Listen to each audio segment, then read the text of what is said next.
Bonjour tout le monde, Rabotai. On a un shiur bien rempli et donc on commence tout de suite. Alors avant de commencer le sujet du shiur qui Bezrat Hashem sera comme d'habitude les deux premières histoires en premier et la même chose et après on va parler de la Shira et de Parashat Haman qui est le bitachon Bashem, d'avoir bitachon, tout le monde connaît le mot bitachon, confiance en Hashem et qu'on doit compter sur lui qui amène la même chose de la Parnassa. Et parce que c'est Parashat Haman. Donc je dis, il y a plein de sujets, et les trois, en plus, ça touche la Tfila, parce qu'on a plein de Tfila. Donc la Shira, la Parashat Haman qu'on lit avant la Tfila. Donc je me suis dit, bien qu'on est dans la période qu'on fait les shiurim de Tfila, on va quand même s'arrêter sur ces deux sujets qui sont très importants. Si on faisait pas ces shiurim, j'avais un sujet en tête de cette semaine qui m'avait intéressé personnellement, hein, je parle de moi, je parle de ce qui m'intéressait, de ce que j'ai pensé, mais encore une fois, vu qu'on a un sujet encore plus important, donc on va pas parler du premier sujet que je veux vous citer. C'est quoi le premier sujet? C'est cette semaine, ils ont fait un record, les records Guinness, là, vous savez, le livre, de quoi? Il a fait mode. 2000 personnes, donc ils sont arrivés à 1000 personnes qui ont donné des reins. Vous savez qu'en Israël, il y a les clayot, le rein, il y a voilà, il y a il y a une association qui s'appelle Matanat Chaim, et ils ont ouvert pour inciter les gens à donner, à offrir un rein, pour sauver des gens qui sont malades. Maintenant, il faut savoir que, exactement, c'est pas seulement permis, mais c'est une mitzvah. Et maintenant, le fait de donner un rein, Rabotai, laissez-moi juste parler, le fait de donner un rein, donc c'est une mitzvah qui va sauver du monde. Évidemment, il y a des conditions. Est-ce qu'on a le droit de le donner on a le droit de donner seulement quand on est en bonne santé et que ça ne met jamais la personne en danger. Et c'est extraordinaire parce que s'ils ont fait un record mondial, c'est parce que dans le monde, on en veut un petit peu aux religieux, que eux ils donnent pas des membres après la mort. On va pas donner le cœur, on va pas donner, et parce que d'après la Torah, c'est assaut. Et maintenant, du coup, on a tout à coup donné quelqu'un qui va donner après la mort, c'est une chose, il est plus là. Mais donner de son vivant, essayez d'imaginer quelqu'un qui va donner un héritage. C'est facile de donner après qu'une personne il est décédé, de donner son argent. Qui veut donner son argent pendant qu'il est vivant? C'est dur. C'est beaucoup plus dur. C'est bien, mais c'est plus dur. C'est facile à devoir donner, mais c'est plus facile à donner après la mort que de donner. Ça suffit de regarder les pourcentages du monde, et heureusement qu'il y en a qui le donnent, qui font des donations à leurs enfants pendant leur vie. Mais la majorité des gens, ça leur est plus facile de donner après que je n'ai plus besoin de cet argent. C'est plus facile à donner un membre après qu'on est décédé qu'avant qu'on est décédé.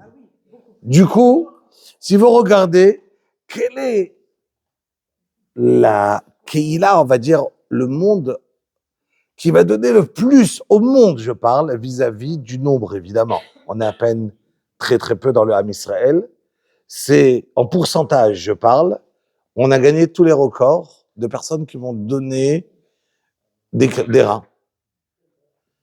Et ils ont fait de ça dans les livres des records cette semaine. C'est intéressant. Et pourquoi je dis c'est intéressant? Parce que si je faisais un shiur dessus, on aurait dû réfléchir dans quel cas c'est moutard, dans quel cas c'est une mitzvah. Est-ce que pour sauver quelqu'un, je dois me séparer d'un membre? Imaginez, je vois quelqu'un qui est en train de mourir. Mais si je veux le sauver, je vais perdre ma main. Allez, il est mis dans une machine en train de se broyer. Pour le sortir, je dois le sortir, mais je perds ma main.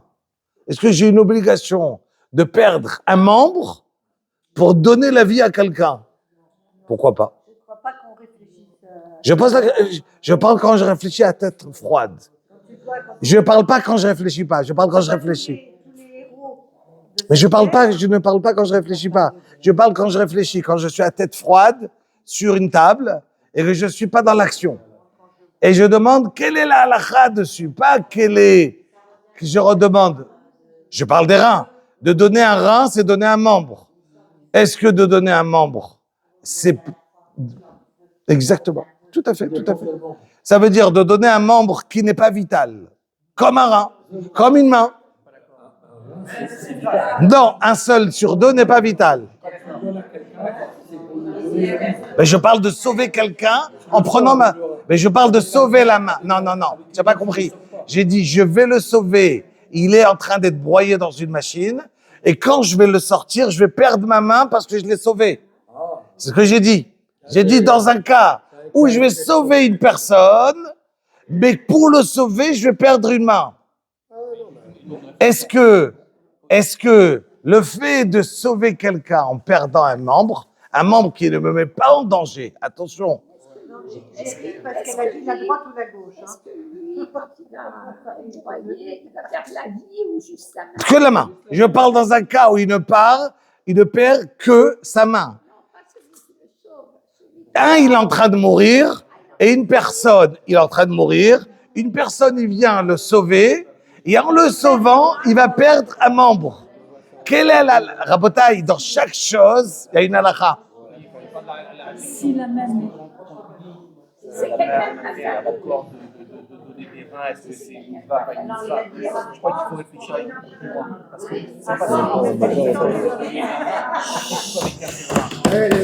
c'est pas il faut analyser les conséquences, pas pour aujourd'hui, mais les conséquences pour plus tard.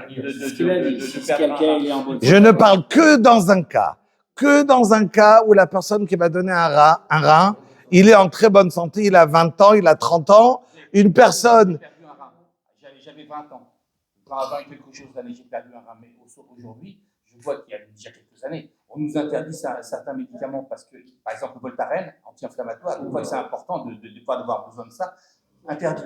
Le rein, il se Tout à fait. Si Akadosh Baruch Hu, il en a fait deux, c'est que c'est meilleur de vivre avec deux. D'accord? Maintenant, dans le même temps, quand je sais Hachem, il a fait deux mains, c'est qu'il vaut mieux avoir deux mains. Mais, si maintenant je vais, en face de ça, je vais sauver quelqu'un, est-ce que j'ai une obligation, oui ou non? Et j'ai posé la question, je n'ai pas donné de réponse, attention. Pardon? Non, moi je n'y ai pas à chaud ou à froid, je réfléchis à halakha. Halakha, c'est toujours à froid.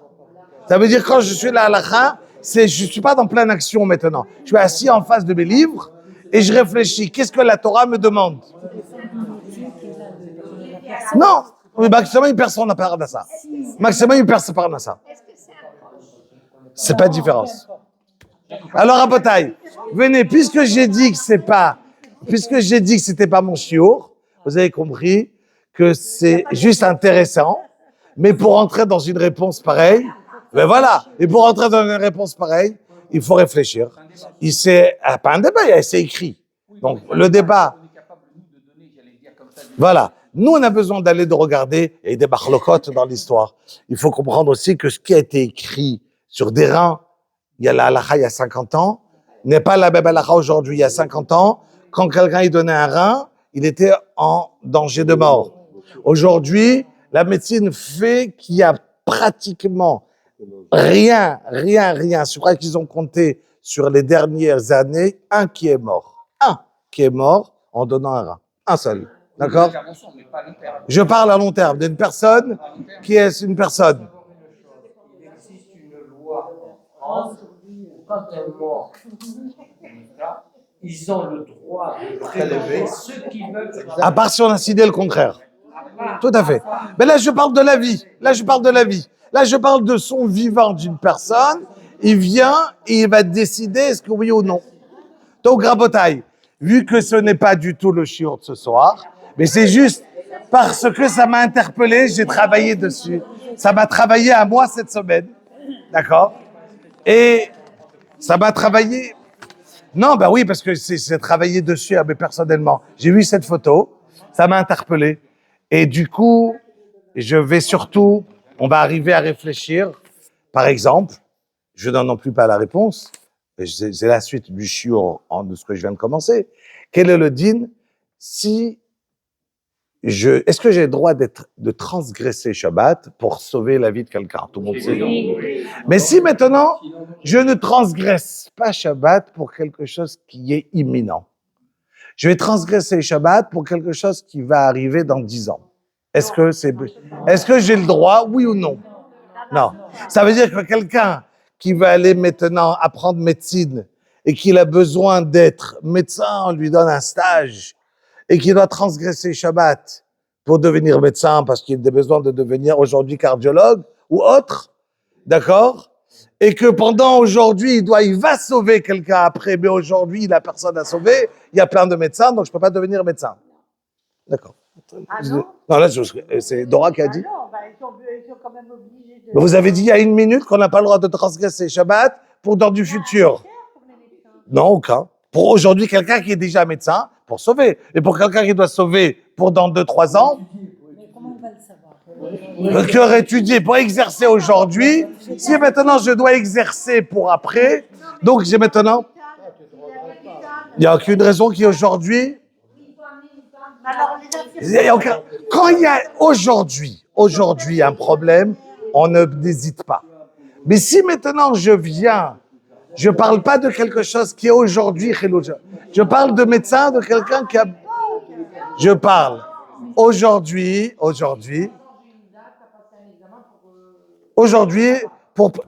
les médecins, ils doivent être Bechalel Shabbat pour pouvoir travailler. Quelqu'un qui veut devenir radiologue, il veut devenir Bechalel Shabbat. Quelqu'un qui veut devenir, il a besoin d'être Bechalel Shabbat pour pouvoir, quand ils arrivent après les 6 ans de médecine, ils commencent à avoir leurs 5 ans et en fonction de la spécialité qu'ils ont, on a besoin d'être Bechalel Shabbat en fonction de ce que je vais apprendre.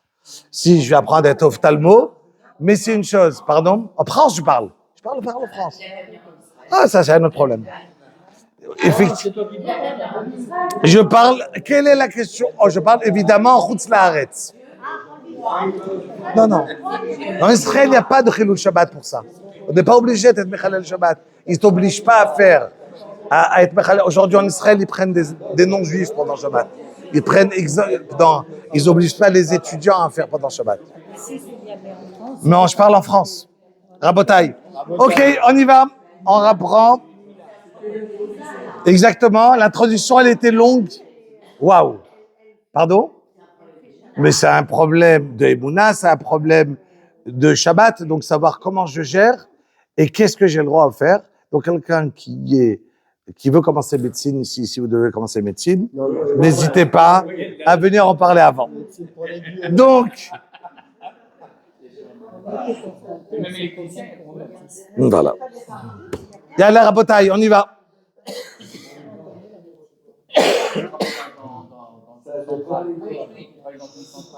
Non. Rabotaï, on avance. Cette semaine, on mais on clôture parce qu'on n'a pas commencé le chiot. Elle a demandé... Elle peut demander, allez-y. Mais Chavod. Il doit pas? Il donne? Il parlait plus fort. Un religieux, il ne donne pas ses organes. Ok. Est-ce qu'il peut recevoir les organes? Le problème, c'est d'enlever à quelqu'un. Parce qu'on le met à mort. Mais de recevoir, il n'y a aucun problème. On reprend. Donc, Rabotaï, cette semaine, on a dit que le shiur, c'était pas ça. Donc, on reprend. Vendredi, cette semaine, ici à la maison, j'ai demandé à un monsieur de venir et de s'occuper des arbres là à l'entrée. Il fallait un petit peu couper. Et donc, je lui ai demandé de venir faire un peu le jardin. C'était un Français. Et il est arrivé, on a commencé à parler. Et il m'a dit, vous savez, moi, en Israël, ça fait 31 ans que je suis arrivé. Et j'ai beaucoup souffert pour moi, le Ham Israël, je suis déçu. J'ai eu trop, on m'a roulé trop de fois. Et à cause de ça, j'ai perdu la foi. J'ai complètement perdu la foi. On m'a, entre guillemets, arnaqué sur trop de fois. Mais d'ici, je vous raconte, vous allez pleurer. Vous allez être en dépression, vous, pour moi. Hop, il sait bien, il m'a jugé bien que j'allais autant prendre à cœur ce qu'il allait me raconter. Mais il m'a raconté vraiment des histoires, le pauvre, qui m'ont fait réellement de la peine. Et je lui ai dit, est-ce que tu as déjà mis tes tefilines ce matin? Oh, chas shalom, je vais pas mettre tefilines. Je ne veux en aucun cas, je ne crois en rien, je suis athée. Rien, je ne veux pas. Je ne veux pas mettre mes tefilines. Je lui ai demandé à faire, je lui ai dit, tu veux boire? Il m'a dit, oui, mais je vais t'apprendre chez Akol, Nia Betvaro. Il m'a dit, mais j'y crois pas. Comment tu veux que je fasse une bracha si j'y crois pas? Je lui ai dit, tu sais quoi? Viens, on se prend quelques minutes. On a pris quelques minutes et j'ai essayé de parler des bases de la Emouna. Des bases de la Emouna. Et surtout que, en lui parlant, j'ai compris qu'il avait un fils qui était proche. Qu'il était proche de son fils. Et je lui ai dit, tu sais, qu'est-ce qui se passe si maintenant ton fils, il te dit, papa, je te parle plus. Oh, ce sera très dur pour moi. Je lui ai dit, mais il te dit, papa, je te parle plus parce que le voisin, il m'a embêté. Je lui ai dit, mais quel rapport, mon fils, entre moi et le voisin? Mais tu sais, papa, l'autre, il m'a embêté, l'autre, il m'a fait ci, donc. Je lui ai dit, tu comprends que quand Akadosh Baruch Hu, Bani Matem Lachem, vous êtes mes enfants, quel rapport en ce que les personnes, ils ont fait du mal, il y a Akadosh Baruch Hu.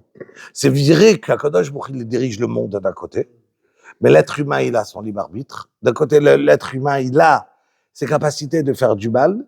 Et si toi, tu t'éloignes d'Akadosh Baruch Hu, il n'y a aucune raison parce qu'une personne, même si tu as vu un rave qui se comporte mal, la Torah ne lui appartient pas. Pas parce qu'un rave, il s'est comporté mal, il n'a pas parlé que c'était un rave. J'ai dit, même si c'était un rave qui t'aurait fait du mal, quel rapport avec la Torah? C'est la personne qui s'est mal comportée, qui n'a pas suivi le chemin de la Torah. Je ne vais pas aller plus loin, mais Baruch Hashem, après un quart d'heure, il était assis ici, avec son talit, tefilin et les larmes aux yeux, en train de boire. Non, il n'a pas coupé. Non, ça m'intéressait plus les arbres. Ça m'intéressait lui. Ça m'intéressait lui, qui est Adam. On est à tout Bishvat, Etz Hasadeh. Donc l'homme, c'est l'arbre. Cet arbre, lui, il m'intéressait plus que mes arbres qui étaient là-bas. Et donc, on voit le Ham Israël comment c'est extraordinaire. Quelqu'un qui peut rentrer avec j'y crois en rien, être ici avec des larmes aux yeux, des tefilines, mettre ses tefilines, faire chez Akol et essayer d'avancer dans Shabbat. C'est extraordinaire. Ça m'a rappelé une histoire à Botaï. Il y a un certain Rav qui habite à Zichron Yaakov, juste après Hadera, il s'appelle Rabbi Yaakov Zod. Alors, il est extraordinaire, ce Rav. Il est dans le chinour des enfants, des personnes qui quittent la Torah, les noshrim, ceux qui étaient dans le monde religieux et qui ont quitté. Et voilà qu'il raconte qu'une fois, il rentrait chez lui, vers le Tzafon, il habite dans le nord, et c'est arrivé l'heure de Mincha. Et il demande au conducteur, s'il te plaît, est-ce que tu peux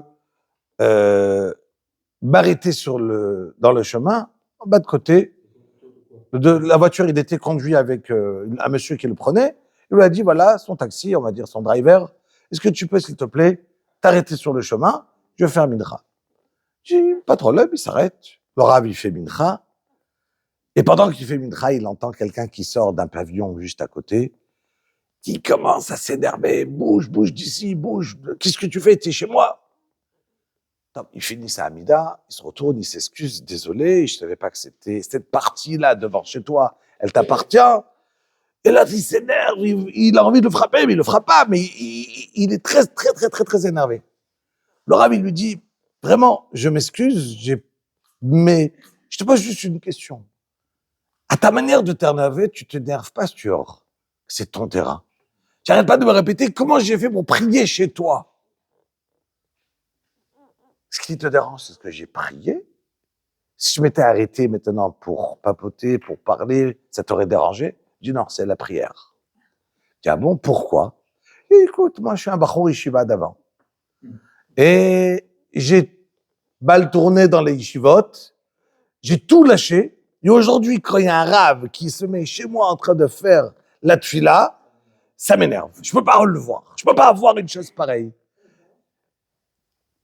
Le rave, il a dit, tu sais, je te comprends, et je comprends tes régachotes, tes sentiments, je comprends ta sensibilité. Mais tu sais, il reste 2-3 minutes pour l'ashkia. Regarde, moi, je me suis arrêté. Regarde, j'ai le sidour en main, tu veux pas faire minra? L'autre, il regarde, du rave, vous êtes fou. Je viens de vous dire combien ça m'énerve que vous faites minra, et moi, je vais faire minra. Vous savez, depuis que j'ai quitté, je fais plus aucune mitzvah. Je fais plus rien. Vous croyez que même si je prie que le bon Dieu va m'écouter? Il m'a dit, regarde, dans le ciel, aujourd'hui, il y a des milliers de mincha qui sont montés. Plein. Il y a plein d'enfants au Heider, des enfants dans les classes. Ils font mincha tous ensemble. Toutes les yeshivot, tous les avrichim, tous les gens dans le monde, dans le synagogue qui font mincha. Il y a des milliers. Mais est-ce que tu penses qu'il y a une mincha qui est montée d'une personne autant, entre guillemets, rachat que toi? Aucune. Donc si tu fais toi mincha, aujourd'hui les malachim, ils vont voir mincha d'un homme autant rachat, qui arrive en ciel, ils vont le prendre, ils vont l'embrasser, ils vont l'amener devant Hachem. Hachem, regarde, même ce rachat, il fait mincha. Tu comprends un petit peu combien c'est important, ton mincha? Lui, il a regardé de côté négatif, et lui, il a montré combien c'était extraordinaire. Il a regardé combien c'était beau, combien il pouvait lui faire mincha. Et sur place, il a pris, il a fait mincha. Et depuis, il a avancé avec lui. Regardez un petit peu combien ça n'existe pas de dire « Ah, moi, je suis... » Un homme, il est perdu. Il peut être le plus contre possible. D'accord? Il arrive, et ben, au Hachem. Deuxième question, Aniouch. Deuxième réponse, histoire très rapidement, que j'ai beaucoup aimé. On est en 1943-44. Il y avait un des grands rabbinim, Rav Aaron Kotler, qui a construit la yeshiva de Lakewood, la ville de Lakewood en Amérique. Un très, très, très grand Talmid Chacham. Et lui, il faisait partie du Va'ad Hatzala. Il était le Roche. Vous savez, quand il savait ce qui se passait à moitié, ce qui se passait en Europe, où ils savaient pas tout ce qui se passait, mais ils essayaient de sauver tout ce qu'ils pouvaient entre leurs mains, d'essayer de faire. Voilà qu'ils ont appris qu'il y avait 24 personnes qui étaient en Italie. Et qu'en Italie, ils voulaient les renvoyer vers la Pologne, vers la... Et donc, de là-bas, c'était mort. S'ils les renvoyaient, ils atterrissaient donc en camp. Et donc, du coup, ils ont eu les noms et se sont dit, il faut absolument quelqu'un qui réussisse à influencer le président, j'oublie comment il s'appelle là-bas. Comment il s'appelait? Oh, c'est possible. En Italie, ouais. Autant. Et combien que lui, il était arracha, si j'ai dit. Voilà. Et donc, il fallait réussir à l'influencer de ne pas envoyer ces 24 juifs. Et voilà que le rabbin, il lui dit, écoute, il y a une seule solution. Il y a ici à New York la mafia italienne. Il y avait un certain Joseph Bonello.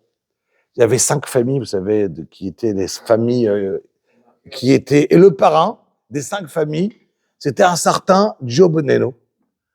Et lui, vous pouvez regarder sur Internet, et c'était un homme dur, voilà, mafionnaire, et dangereux d'aller chez lui, et en même temps, une personne extrêmement, qui avait des forces, qui dirigeait, je dis, les 5 familles, voilà. Le rabbin lui dit, sans réfléchir, à la personne à qui il parle, demain matin, on tape à sa porte. Je dis, Rav, il faut avoir un rendez-vous, il faut que c'est dangereux, parler avec ces gens. Je dis, non, on y va. Le Rav, il parle que le yiddish, il parle pas l'anglais. il part avec cette personne. Ils arrivent chez ce Dio Boneno. Et cette personne, il explique au nom du Rav le problème. Il faut parler donc en Italie. Ils ont besoin de son aide. Lui, il écoute. Avant de répondre, il dit « Ok, je t'ai écouté à toi, mais c'est qui là, le rabbi là à côté de toi? C'est qui ?» Il dit « Lui, c'est le plus grand Rav des Juifs.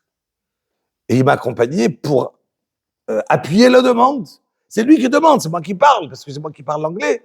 Mais c'est à sa demande que je viens. » Lui, écoute, je suis d'accord t'aider à condition, je veux une bénédiction du rabbin. Abaron Kotler sur place, sans hésiter. Ok, je te donne une bénédiction.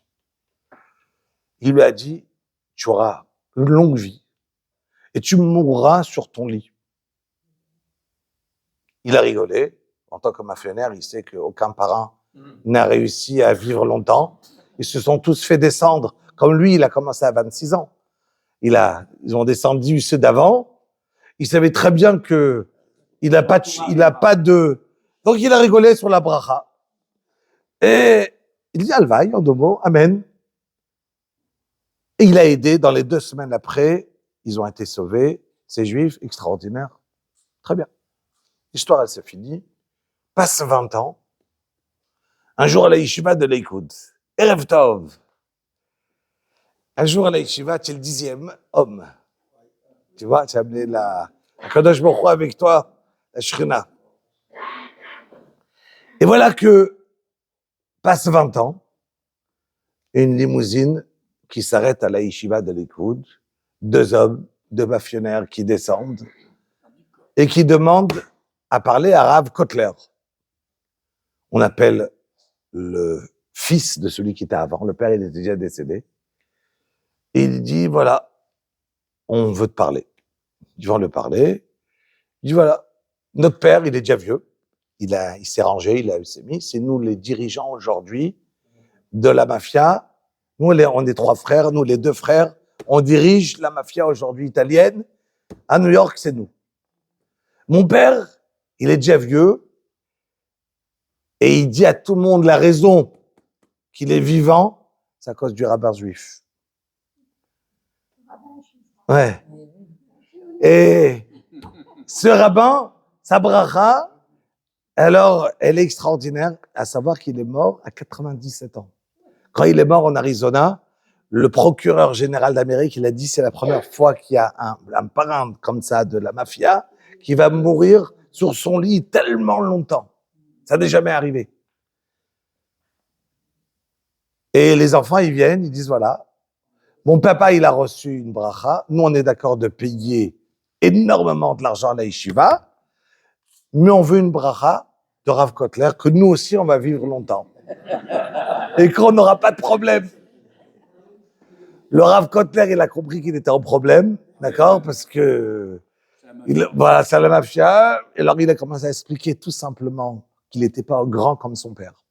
Je peux te donner une bracha, mais mon père, c'est mon père.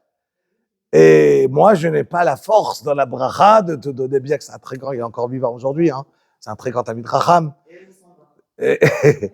Et vous voyez que eux, évidemment, leur vie, regardez sur Internet, n'est pas ce qui a été. Mais le papa, qui a eu la bracha de Joseph Boneno, 97 ans. C'est extraordinaire de voir un petit peu c'est quoi la bracha, comme ça, d'arabe.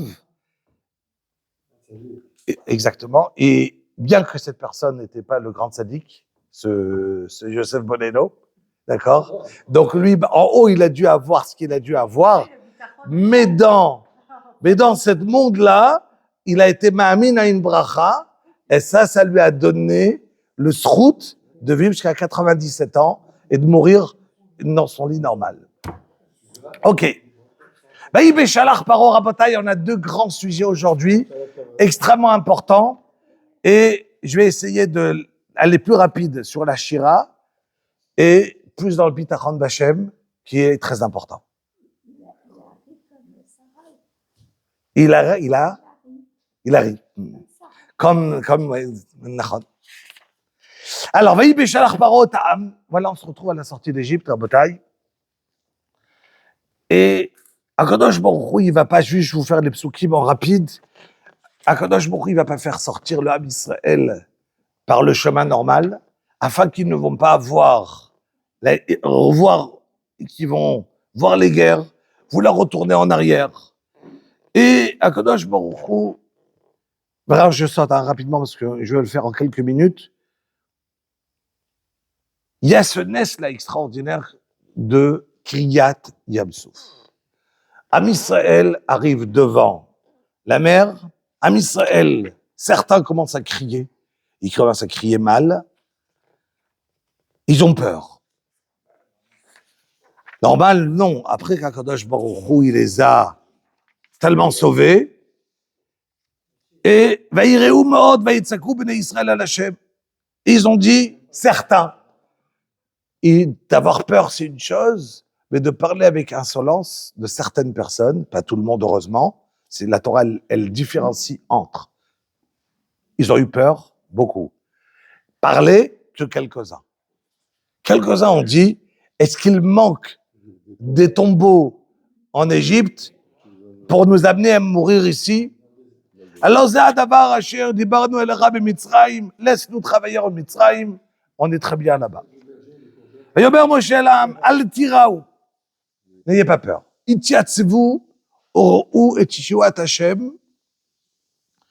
Restez. Vous allez voir la Yeshua d'Akadosh Baruch Hu.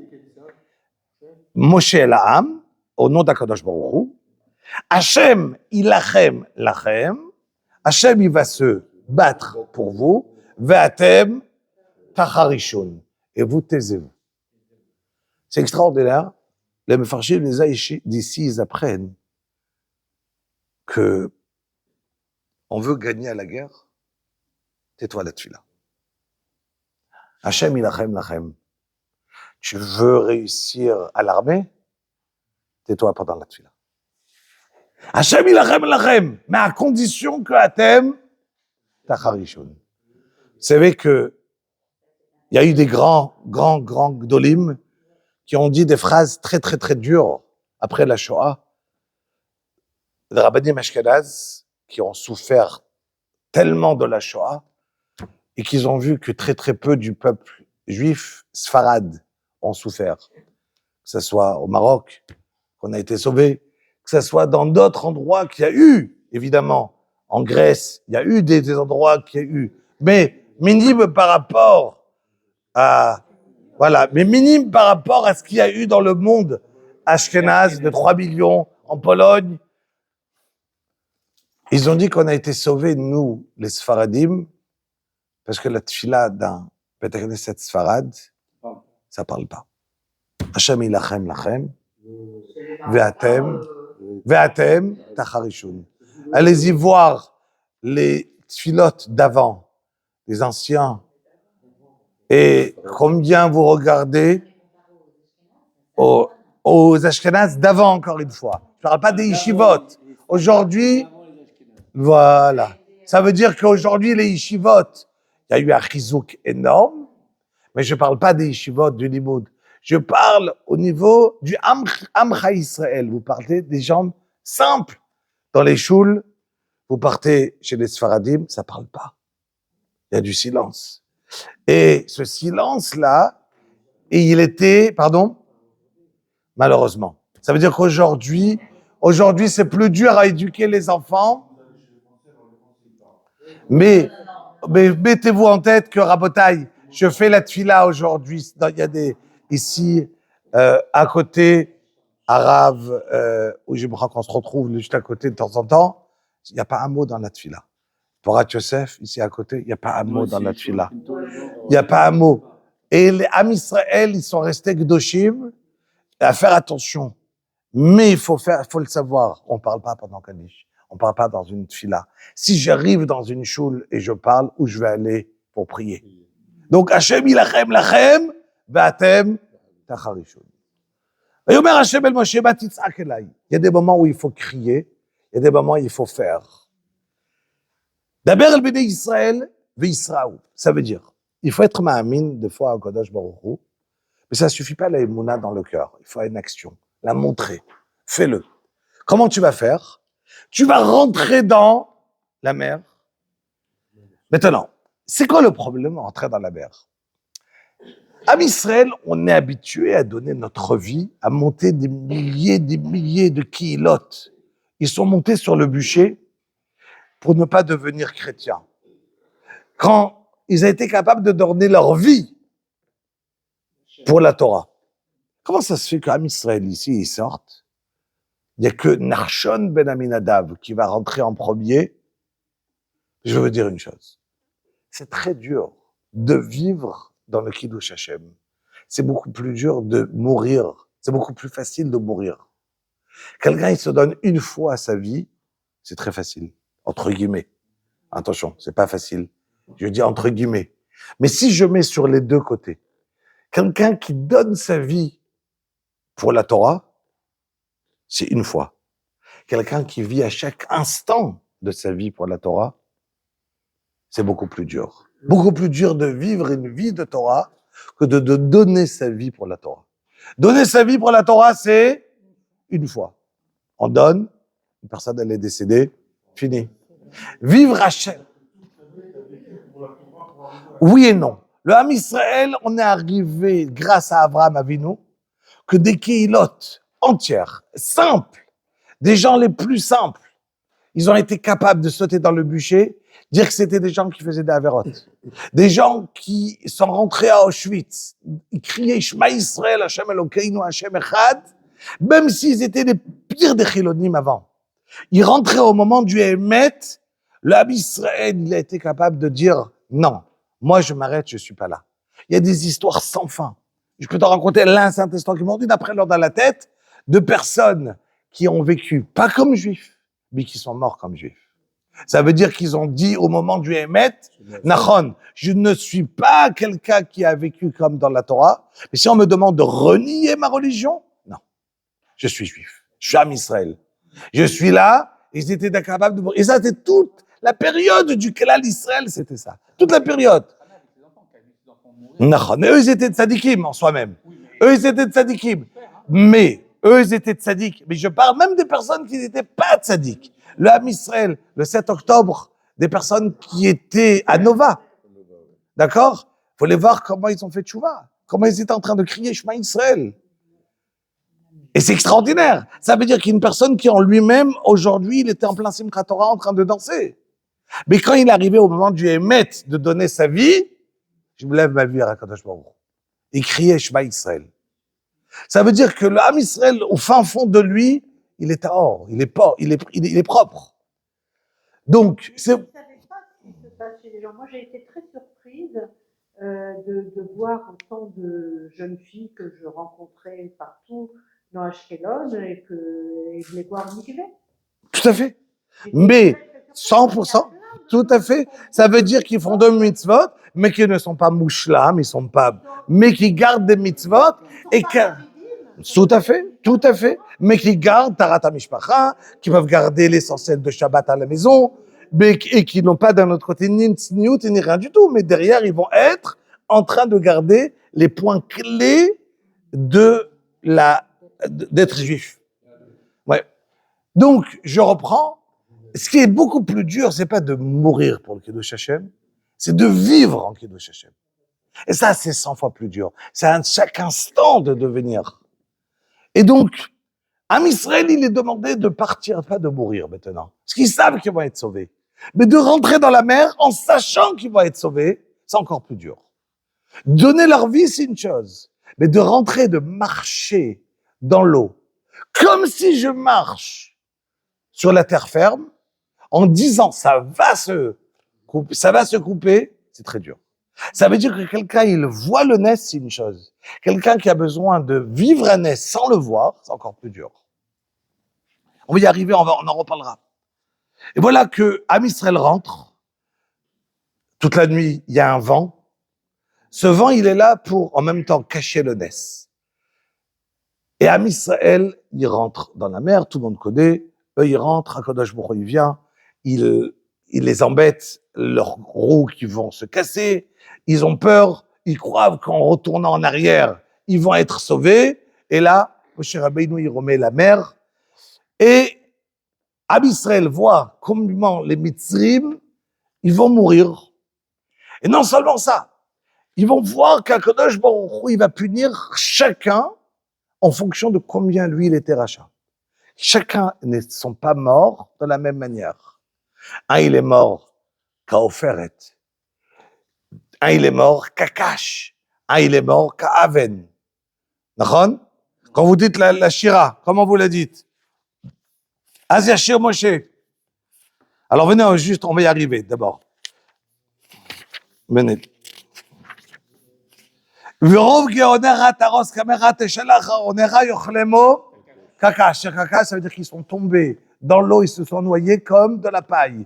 La paille, ça va tomber rapidement? Non. Jusqu'à qu'ils soient morts, ceux qui étaient comme la cache, ça veut dire que ça leur a pris énormément de temps des Égyptiens. Combien de temps ça leur a pris du temps pour se noyer? Alors, une fois, il y a écrit Kakash. Après, il y a écrit comment? Qu'ils sont tombés. Comment Aven? C'est quoi qu'Aven, ça veut dire? Comme une pierre. Ou bien il y a écrit comme Kaoferet. C'est quoi Kaoferet? Du plomb. C'est-à-dire, certains, ils sont morts en une seconde. Certains, ils sont morts. Hachem, il venait, il les prenait comme cache, il les fait rentrer dans l'eau et une vague qui vient, qui le ramène en haut. Il respire. Il retombe, il souffre et il respire. Et il respire. Pourquoi? En fonction de chacun, comment lui, il a fait souffrir les bénis Israël. C'est-à-dire qu'Hachem, il a montré au Ab Israël qu'il y a un jugement, mais c'est pas le même pour tout le monde. Même que le jugement, il est collectif, que tout le monde va mourir noyé, chacun, il va mourir différemment. Et voilà que Am Israël vont dire, venez, je ne vais pas vous faire toute la Shira, parce qu'il est très tard, je vais passer donc dans Parashat Aman. Ozi vezibrat ka, ça veut dire quoi? Oz, c'est quoi le Oz? La force. Zimra, c'est quoi la Zimra? Les chants. À qui je vais donner le Oz? Quand je vais voir la guerre qu'on a réussi, Aka, Yudke, c'est qui? Hachem. Ça veut dire que Am Israël, ils ont dit, OK, je suis en train de voir quelque chose d'extraordinaire. Mais est-ce que c'est grâce à moi quelque chose? Non. Entièrement, je vais remettre les louanges à qui? À Kadosh Baruch Hu. Az, Yashir Moshe, quoi? Az, ça veut dire, de là on apprend que quoi d'ici? Triat Ametim min Torah.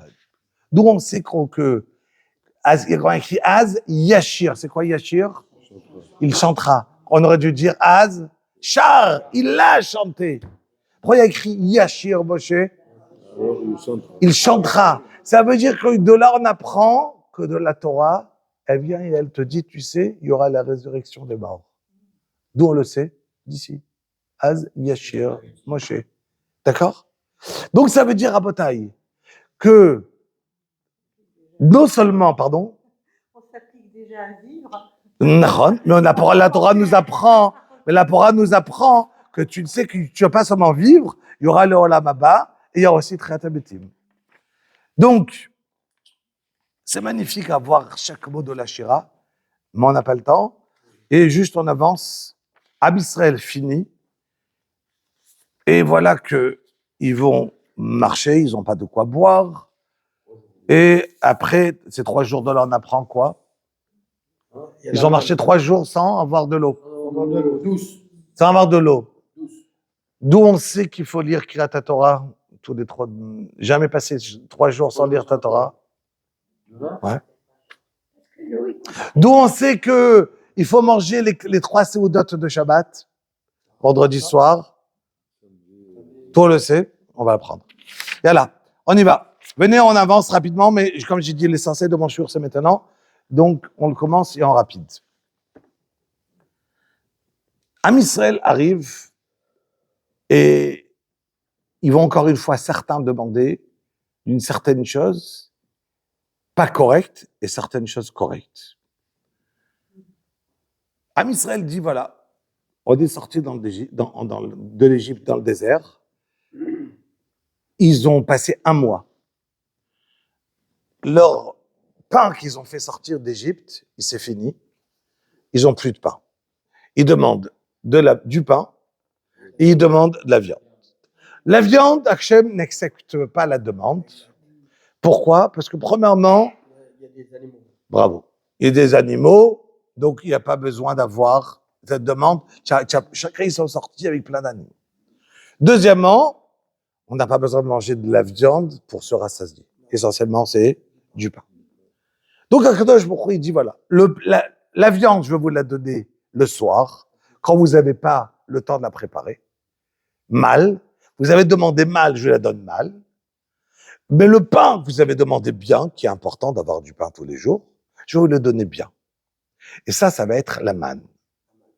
La manne, c'est pas de l'histoire, c'est aujourd'hui. Et c'est pour ça qu'on en parle maintenant, et que je dis c'est le plus important. On va essayer de mettre un bon quart d'heure qui va être l'importance de la manne, pas d'avant, mais d'aujourd'hui.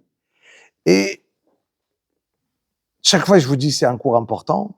Et pour moi, le cours le plus important de l'année, c'est celui-là. Alors, évidemment, on aurait dû prendre plus de temps. Mais au moins, on prend ce qu'on a et on donne la base de l'histoire. La base du Ham Israël, c'est la Ibouda. D'être ma'amin et croire. Mais croire, ça ne suffit pas. Je dois être ma'amin et je dois avoir mon bitachon b'Hashem. Bitachon, ça veut dire, et je vais mettre en application ma émouna. Quelqu'un qui croit à des choses, qui est ma'amin qu'Akadosh Baruch Hu, il a créé le monde, et qu'il a donné Shabbat, mais qui ne fait pas Shabbat, alors ça veut dire qu'il est ma'amin qu'Hashem, il a donné Shabbat, mais il n'a pas mis en application son Shabbat. Donc ça reste une émouna qui est discutable si la émouna elle est bonne ou elle n'est pas bonne. Si quelqu'un il est ma'amin, il devrait faire. Je prouve ma émouna dans mon bitachon. Quand quelqu'un va avoir du bitachon, je vais savoir le degré de sa émouna. Quand je vais voir chacun combien de bitachon il a, je vais comprendre combien il a de émouna. Est-ce que sa émouna elle est très forte ou elle n'est pas très forte? Jusqu'à où ça va, le bitachon? Très, très, très, très, très loin, que je peux vous donner des notions de niveau que nous tous, on va dire, waouh. Le premier, ce sera M. Nadjar qui va me dire, ah, mais c'est dur, ça marche pas, ça va pas. Donc, moi, je vais essayer aujourd'hui de vous donner les bases de la Emouna, que chacun de nous ici, et surtout, qu'est-ce qu'on gagne d'avoir cette base de la Emouna. Je veux dire une chose. Alors d'abord, on va donner l'explication des psukim, tout en rapide. Kadosh Baruch Hu, il dit, voilà, vous allez recevoir tous les jours de la manne,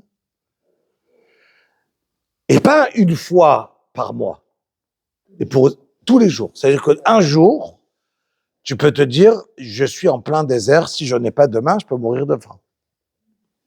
Imaginez quelqu'un, il n'a pas une parnassa pour dans 2 jours. Dans 2 jours, il ne sait pas avec quoi il vit. Tous les jours, il n'a pas de parnassa.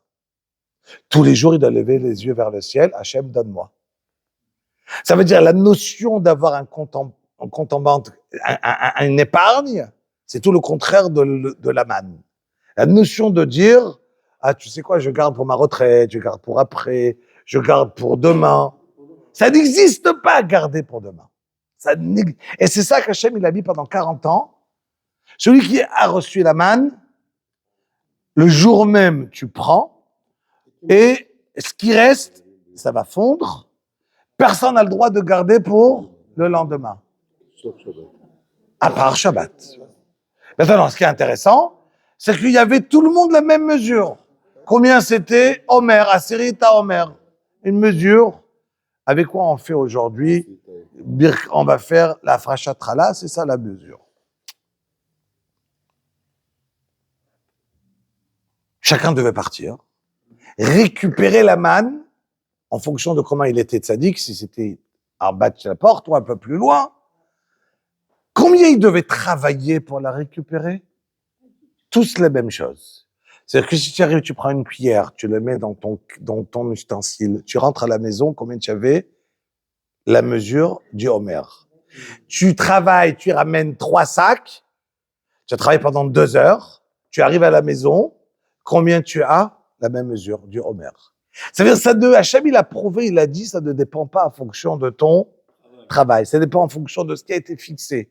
Tu dois recevoir combien? Homer. Cette mesure. Tu as travaillé beaucoup, il faut travailler pour rien. Tu as travaillé un tout petit peu, tu auras exactement la même chose. Exactement aujourd'hui. La parnassa, elle ne dépend pas de combien on travaille. Rien. Rien. Ça dépend combien tu dois recevoir. Ça ne dépend pas si tu as travaillé 8 heures, 2 heures, une demi-heure. Rien. Combien tu vas recevoir en fonction de ce que tu dois recevoir. Si tu m'amines. Mais il faut savoir une chose. Que si quelqu'un, rappelez-vous, c'est ça le plus important, c'est cette phrase, Rabotai, et c'est ça qu'on va avancer de là. Quelqu'un qui n'y croit pas à ce que je suis en train de dire, et qui va travailler, sa parnassa, elle passera par son travail. Et donc, il va voir que la parnassa, elle vient par le travail. C'est-à-dire qu'Hachem, il dit à l'être humain, en fonction, moi, je te dis clairement, dans ce que tu crois, c'est là-bas que tu vas avoir. Si tu crois que ta parnassa, elle vient d'un endroit, ben effectivement, tu vas devoir travailler temps et temps pour avoir cette parnassa. Mais si tu ne crois pas que ta parnassa, elle vient de cet endroit, et ta parnassa, elle vient entièrement parce que c'est moi qui ai décidé, moi, Akadosh Baruch Hu, alors tu vas devoir faire toujours une ishtadlut. Ishtadlut, ça veut dire, tu vas devoir faire un effort, parce qu'on a été maudit, et qu'on doit aujourd'hui faire des efforts pour avoir une parnassa. Combien? En fonction de ta émouna. Ça veut dire, en fonction de ta émouna. Ça veut dire, si ta émouna, elle est forte, tu vas recevoir une ishtadlut presque minime. Rabbi Shimon Bar Yochai, lui, il dit 0. La ishtadlut, elle est de croire en moi. Il dit Rabbi Shimon Bar Yochai, dans la Gemara, Lo nitna Torah ela l'ochle aman. Pour arriver à un grand niveau de Torah, tu dois être absolument à condition que tu n'as rien, et tu n'es enquillé comme si de rien, comme si tu avais des milliards avec toi. Et tous les jours, Hachem, il va te donner la parnassa, et jamais tu dois avoir 1 franc pour demain. Ça, c'est une condition pour être un grand rave, comme ça dit Rabbi Shimon Bar Yochai. Chas v'shalom d'aller travailler. Il lui dit, dans la Gemara, ça c'est ton niveau. Nous, on ne peut pas ne pas aller travailler.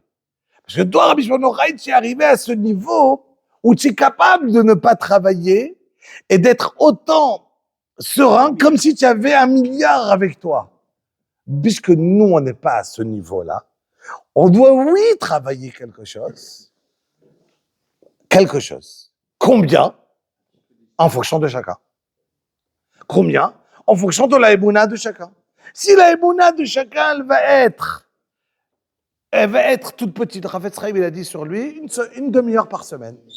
D'accord? Une demi-heure par semaine, j'aurai la parnassa qu'Hachem il a donnée. Chacun, il va travailler en fonction de combien il a cette émouna. À partir de quand je vais prouver que je n'ai pas de émouna, Rabotai, et que je me roule à moi-même. À un moment où je commence à faire une avéra pour avoir ma parnassa. Ils essayaient d'imaginer que quelqu'un, pour avoir sa parnassa, il va mentir.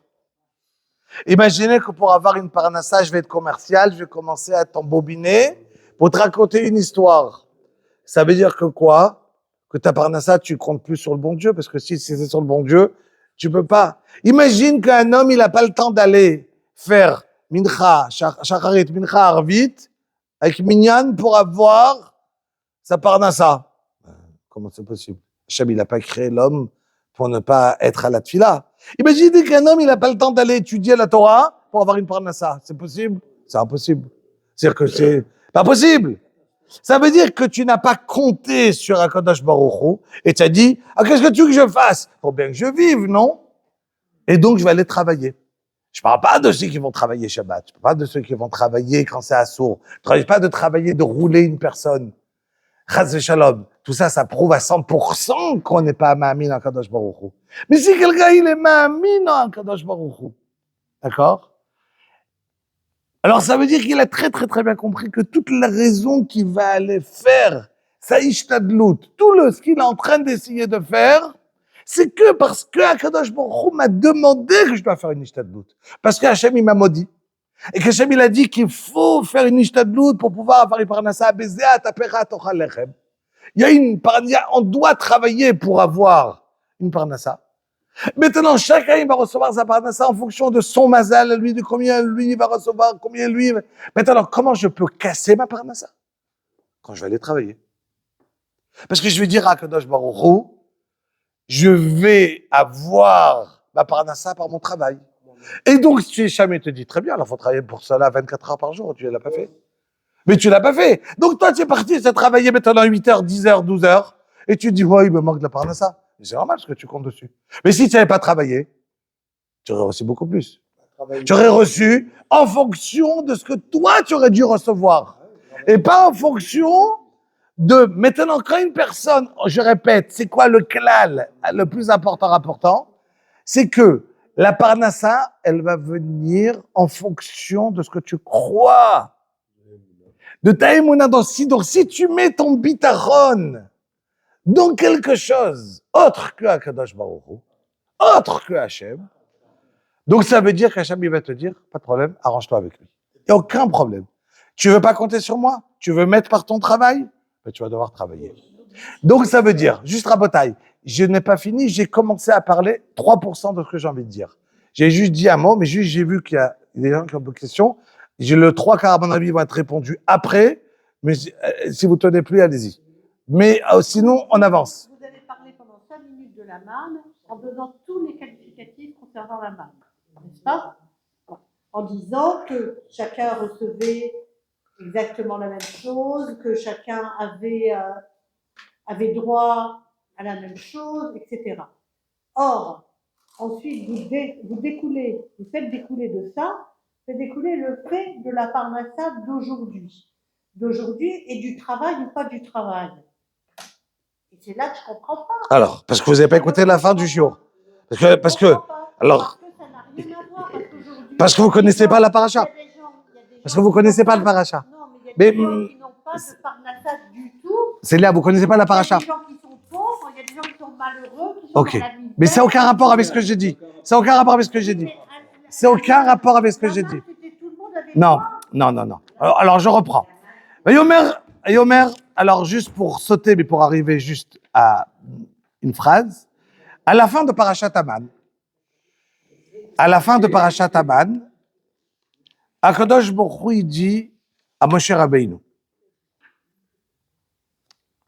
prends une tzintzénet, prends un petit flacon, et tu vas le mettre dans le Kodesh HaKodashim, et on va le garder là-bas. Pourquoi? Dit Rashi sur place.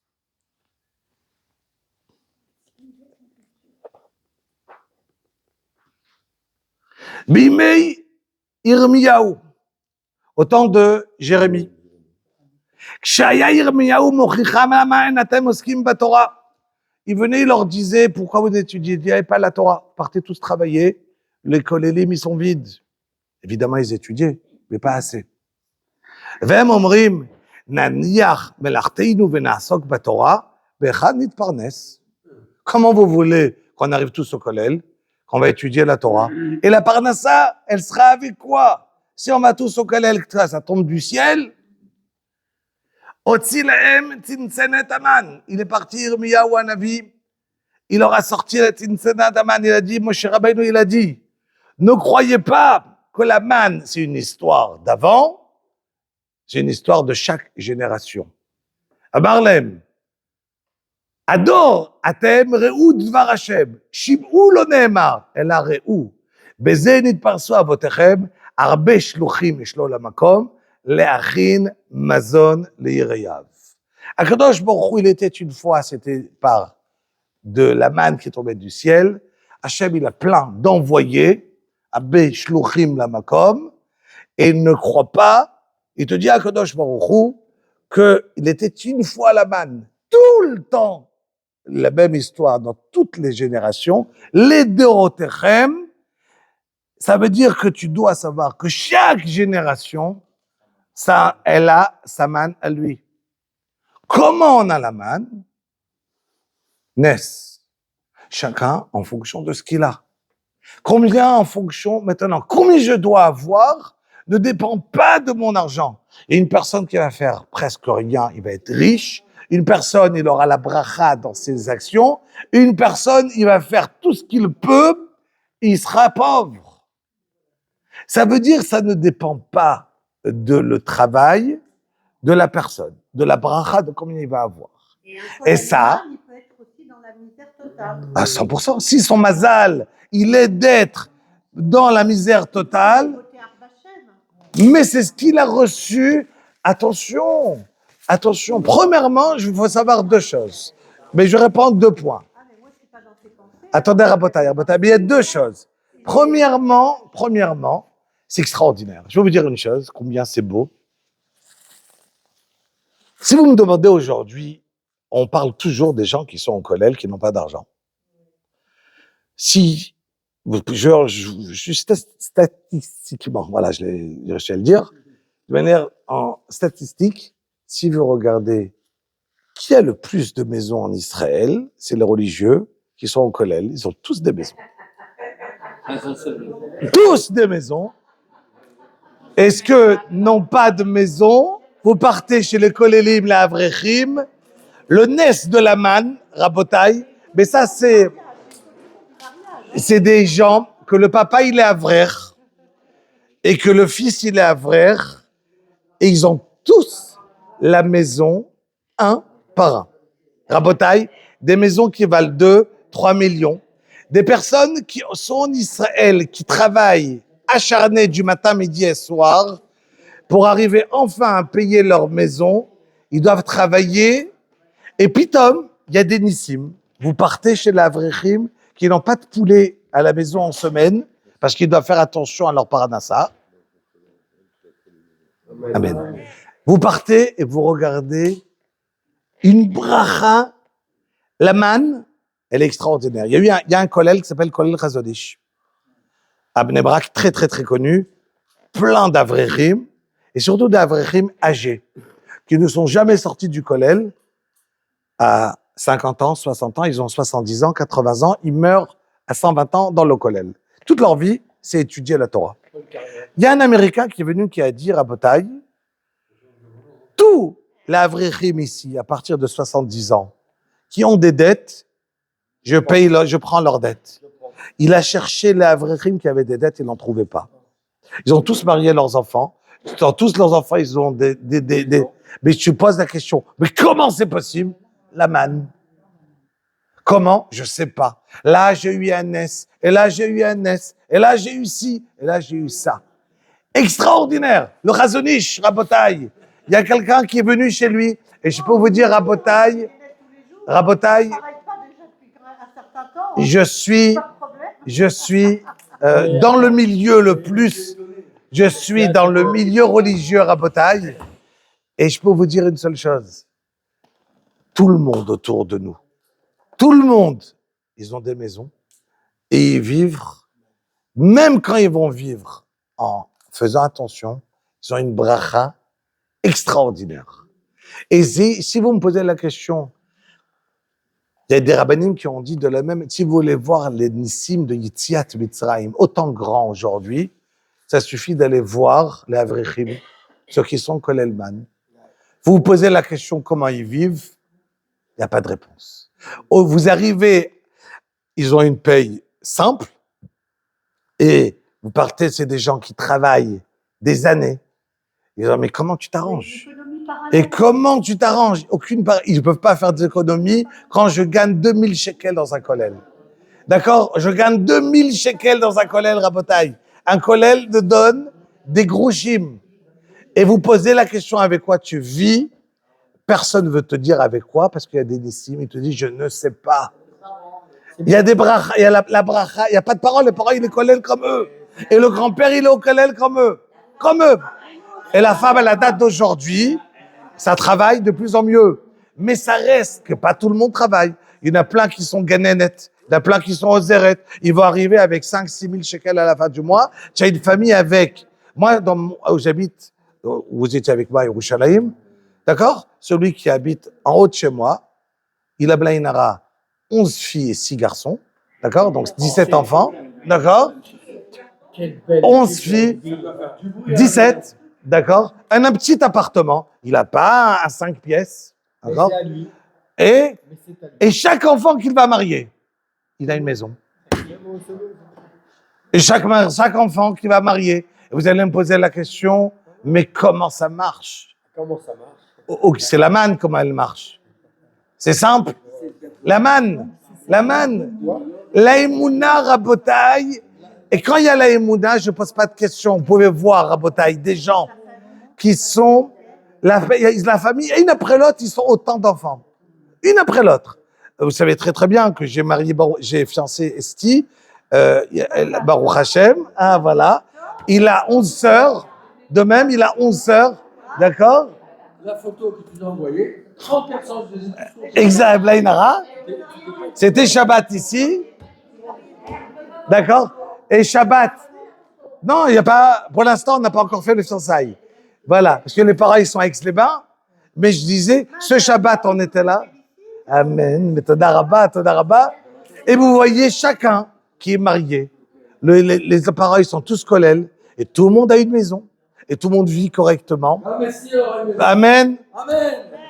Et c'est une bracha, Rabotai, parce que vous pouvez voir. Mais maintenant, on a juste dévié. Je veux revenir à mon shiur, Rabotai. On a juste dévié. Rabotai.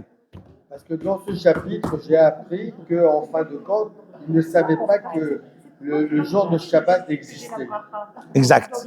Ça veut dire que Moshe Rabbeinu, il aura appris le 6e jour. Rabotai, juste, venez, on reprend parce que l'heure, elle passe et je veux dans 5 minutes avoir fini. Il faut que je donne au moins des points importants. La Emouna dans la Parnassa, quand je dis qu'elle est extrêmement importante, c'est parce que quelqu'un, voilà, prenez un exemple. Moi, quelqu'un qui loue, il a un appartement, il loue. Il a une Parnassa. Comment il fait pour louer la Parnassa? Il peut avoir une Parnassa, il met dans un journal, il loue son appartement. Donc, il a fait sa ishtadlut de pouvoir mettre en location. Voilà qu'un jour, il n'arrive pas à louer l'appartement. Mais il a fait sa ishtadlut. Qui a dit que sa Parnassa, elle doit venir par l'appartement? Peut-être Hachem, il veut lui donner la Parnassa de trop part. Sans travailler à avoir besoin de la louer. C'est extraordinaire. Quelqu'un qui est stressé quand il voit que ça marche pas quelque chose, c'est qu'il n'a pas cru à Kadosh Baruch Hu. C'est que toi, tu veux toi gérer en fonction de ce que toi, tu décides d'où la Parnassa, elle doit venir. Mais si quelqu'un, il n'est pas en train de décider d'où ça vient. Maintenant, pour oublier, c'est que la Parnassa. Tout le Bitaron Bachem, il dépend de notre vie, de ça. Yaakov Avinu, il voit, il y a Esav qui est en train d'arriver avec 400 guerriers. Et chaque guerrier, il avait 400 avec lui. Donc, vous imaginez 400 fois 400. Mais j'ai écrit que Yaakov Avinu, il a eu peur. Chazal, dans le Midrash, il dit, tu as eu peur? Pourquoi tu as peur? C'est comme, il ressemble, Yaakov Avinu, ils disent, Chazal, à un chien qui marche. Et j'ai peur du chien. Qu'est-ce que je viens? Je lui attrape l'oreille. Je lui attrape l'oreille, qu'est-ce qu'il fait? Il te mord. Il te dit, mais pourquoi tu as eu peur d'Esav? Si tu n'avais pas eu peur de lui, il aurait continué, il ne serait pas venu. Parce que tu as eu peur qu'il est venu. Qui a causé ton problème? C'est toi-même. Et dit Razal, mets-toi en tête, quand tu vois quelque chose et tu as peur de la chose, tu te causes le problème. Ça veut dire que chaque fois que quelqu'un il est stressé parce qu'il se dit « Oh, je vais avoir ça. Ah, je vais avoir ci. Ah, je vais avoir ça. » Qui a créé le problème, c'est toi. Ça veut dire ta crainte, elle t'a créé le problème. Ça veut dire que si tu sais avoir bitachon b'Hashem, tu n'auras pas de problème. Rabotai, et je vais avancer à 10 points pareil. Toute notre vie, Rabotai, elle peut être changée. Rabotai, toute notre vie, elle peut être changée avec un bitachon b'Hashem. Quelqu'un qui est stressé de chaque chose dans sa vie, il se crée des problèmes. Ça veut dire que quelqu'un qui n'est pas stressé, quand quelqu'un il va croire, vous savez quoi? Je vais vous raconter juste une histoire avec ça, on va finir le shiur. Il y a quelqu'un à Bnei Brak qui, une fois, il s'est retrouvé dans le Sharon, à côté d'Ariel, là-bas, et il est arrivé entre Mincha, il a fait Mincha Arvit, il n'y avait pas de rabbin dans la petite synagogue qu'il a prié. On lui a dit, tu peux donner une Var Torah entre Mincha et Arvit? J'ai dit, avec plaisir. Il a donné. Ah, c'est super, on a kiffé, tu peux revenir demain? Tu vois, j'habite Bnei Brak, allez, c'est pas très loin, j'arrive. Et les années, ils ont fait. Il a commencé à arriver tous les matins, tout Mincha Arvit. Il était là, il était au Kollel à Bnei Brak. Gratuitement, il venait. Il donne shiur, il fait avec eux la tfila. Et donc, il est rabbin non officiel, mais il est rabbin de l'endroit en donnant shiur. Très bien. Un jour, un des qui faisait la tfila, qu'il connaissait très bien des fidèles, il décède. Top. Il avait un fils et une fille, mais son fils n'était presque anti-religieux. Jamais à la tfila, et jamais là, au Karaparak la Choule. Il est étonné, passe les 7 jours, les Shiva, tous les jours, pac, il est là comme une horloge pour dire Kaddish. Et il dit Kaddish tous les jours. Passe 1 mois, 2 mois, jamais il rate. Mais attention, entre Mincha et Arvit, il y a un shiur, il ne veut pas écouter un mot, il sort. Ça n'intéresse pas la Torah. Tfila, il est avec son téléphone, il ne fait rien, il ne fait pas cette tfila. Kaddish, il est debout. Et il est là, dès que le Rav il commençait son Dvar Torah, il sort, et le Rav, il se dit, ah, c'est dommage, dès qu'il finit son Dvar Torah, il voulait pas, il dit, attendez, je vais aller l'appeler, et il disait Kaddish, et pendant la tfila, le matin, il sort, il papote, il a son téléphone, il répond, il sort dehors, pas un mot de tfila, Kaddish, il en rate pas un. Le Rav, il est parti lui parler, peut-être en dehors de Kaddish, tu sais, ça serait bien pour les Louis Nishmat de ton père, d'étudier la Torah, faire la tfila. Ça m'intéresse pas. Il se moquait. Ça m'intéresse pas. Il n'aurait jamais réussi à le faire bouger. Il avance. Un jour, il reçoit un téléphone. C'était la sœur. Et elle lui dit, voilà, regardez, le jour que mon père il est décédé, il a laissé un testament. Et mon père, il était riche, il a laissé 12 millions de shkalim. Et il a décidé de me donner à moi que 2 millions.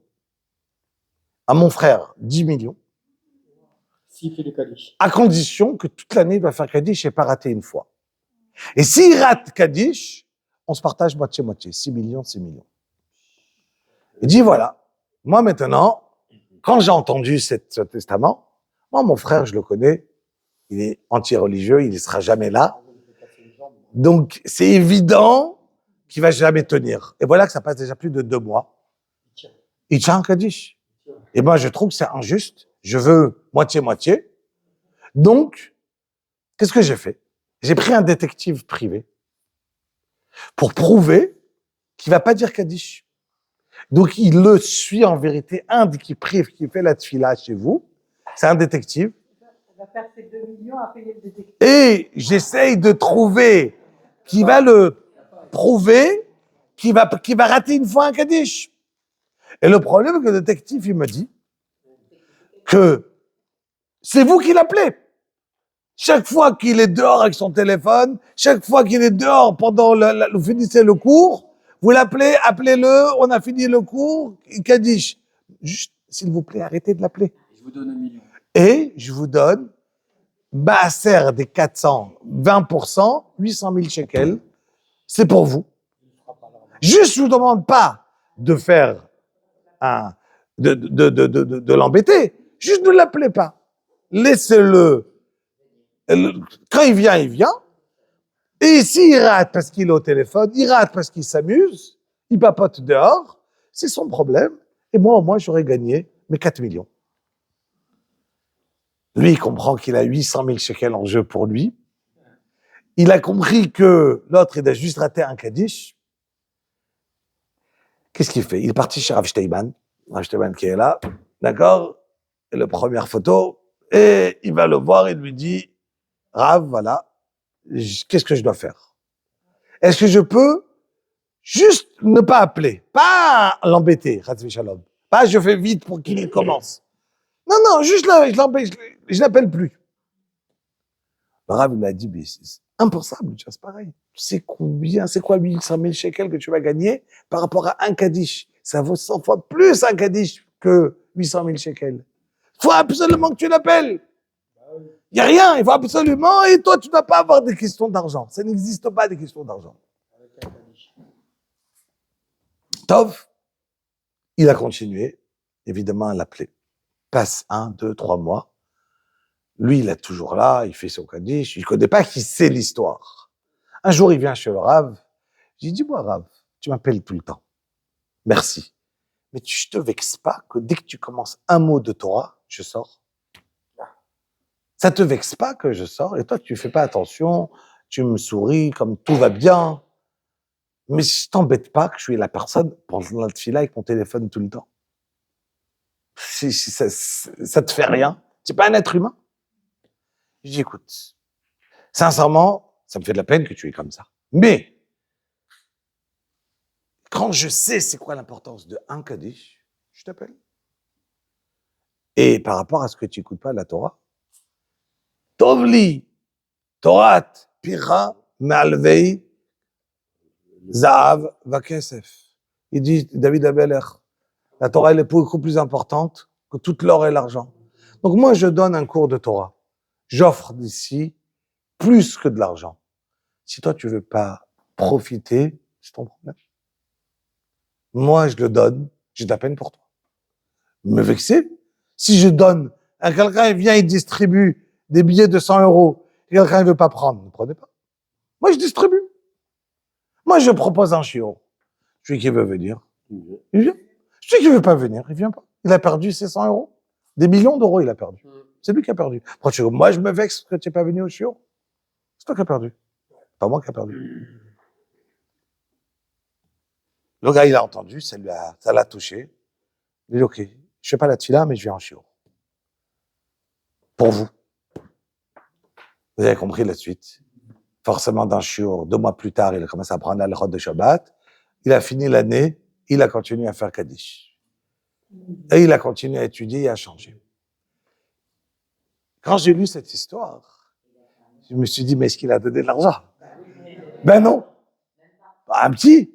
C'est-à-dire que la personne, on attend toujours que l'autre, il a perdu 800 000, qu'il a gagné au moins quelque chose. Il lui a donné 1 million. Ben non. Ça veut dire qu'on croit que des fois, il y a toujours des histoires. Il a fait, il a reçu. Faux. Des fois, tu reçois. Des fois, tu reçois pas. Il y a Akadosh Baruch Hu, pardon. Très bien. Mais Akadosh Baruch Hu, il montre à la personne que, et donc, ça donne un libre arbitre beaucoup plus fort.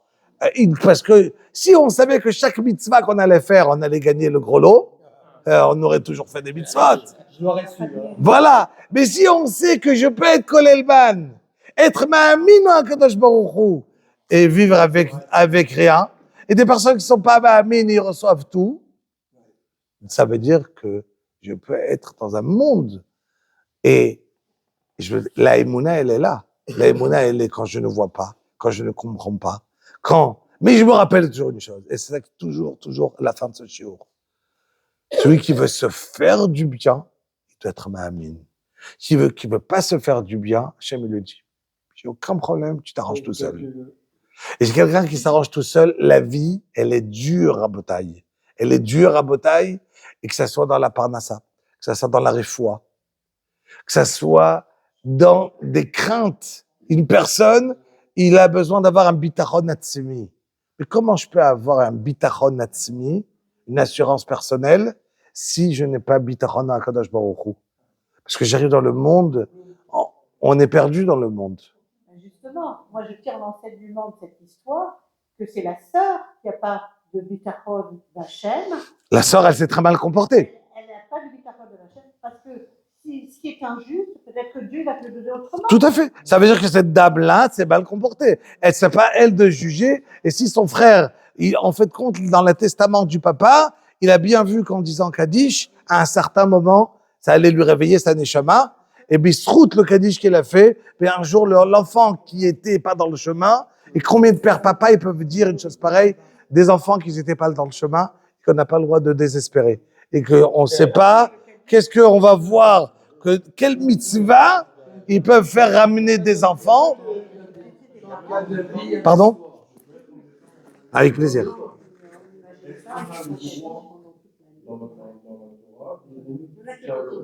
On sait que sur un héritage, l'aîné, il a droit à double. Est-ce que ça permet au papa de donner 2% à l'autre, 3% à l'autre est-ce qu'il n'y a pas une erreur à la base? Alors, dans une Yerusha, est-ce que c'est bien ou c'est ce qu'on a le droit? C'est deux choses différentes. Le droit, j'ai le droit à un papa dans sa vie, il a le droit de donner ce qu'il veut. Il a le droit de donner à qui il veut. Est-ce que c'est bien ou c'est pas bien? Ça veut dire qu'aujourd'hui, prenant dans mission dans la halakha, une fille, elle n'a pas d'héritage. D'accord? Et aujourd'hui, tout le monde donne un héritage à ses enfants, que ça soit garçon ou fille. Pas parce que la halakha, elle t'a dit que elle n'est pas yorechet, je vais pas la donner. La Torah, elle t'a pas interdit à faire. La Torah, elle a donné, parce que nous, on voit dans notre tête la raison de la Yerusha, le papa, il est niftar, je vais donner aux enfants. Mais il y a beaucoup plus profond que dans une Yerusha. Pourquoi il y a une Yerusha? Pourquoi Hachem, il a donné? Et pourquoi la Gemara va dire que celui qui va laisser un héritage à ses enfants, il a perdu son temps dans sa vie? Pourquoi tu laisses un héritage à tes enfants? Pourquoi faire? Tu aurais pu étudier avec cet argent. Tu aurais pu faire des mitzvot. Tes enfants, ils auront leur bracha. Pourquoi tu as besoin de laisser des héritages à des enfants? Pourquoi laisser des héritages à des enfants? Où est l'intérêt de donner des héritages? Quoi, tu crois que tes enfants ne vont pas s'arranger sans toi? Tu as besoin de donner un héritage à tes enfants. Tu peux étudier aujourd'hui grâce. Quelqu'un qui arrive aujourd'hui, il a 50 ans. Aucun intérêt. Non seulement ça, c'est que tu as travaillé trop dans ta vie. Si tu as laissé, la Gemara a dit, quelqu'un qui a laissé une carotte, bah oui. Pardon? Bah, tu aurais pu faire ta mitzvot avec. Donc ça veut dire qu'une personne... Si vous gagnez une somme et vous n'avez pas mangé, dépensé, parce que demain il va arriver quelque chose dont je vais avoir besoin, là c'est un manque de vie. Bah seulement ça, c'est que tu as gagné trop, fallait t'arrêter plus tôt. Si quelqu'un a 30 ans, il a de quoi vivre jusqu'à la fin de sa vie, arrête-toi, vas-y étudier. Vas-y étudier. Vas-y, la Gemara a dit que quelqu'un qui est niftar, il a laissé quelques carottes. Il a dit à pleurer, il a dit pourquoi j'ai laissé des carottes? Il y a des carottes, le frigidaire, il restait des choses au frigidaire.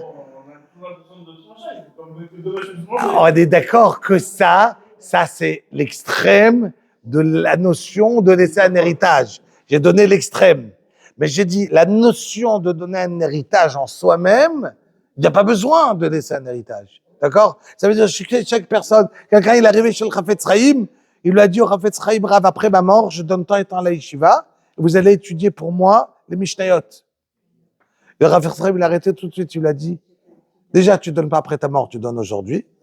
Et à la place qu'on étudie pour toi, c'est toi qui vas étudier. Tu t'assois aujourd'hui étudier. Pourquoi on a besoin d'étudier pour toi? Pourquoi tu veux faire les Ilui Nishmat? Toi, tu veux pas faire pour ta Neshama? Rabbi Chania Mekasha Ober Atzah Kodesh B'chol Zakot Tzricha Lifira Riba Len Torah Mitzvot Sheneemar אדוני חפץ למען צדקו יגדיל לתורה ויגיד רבותיי קדיש.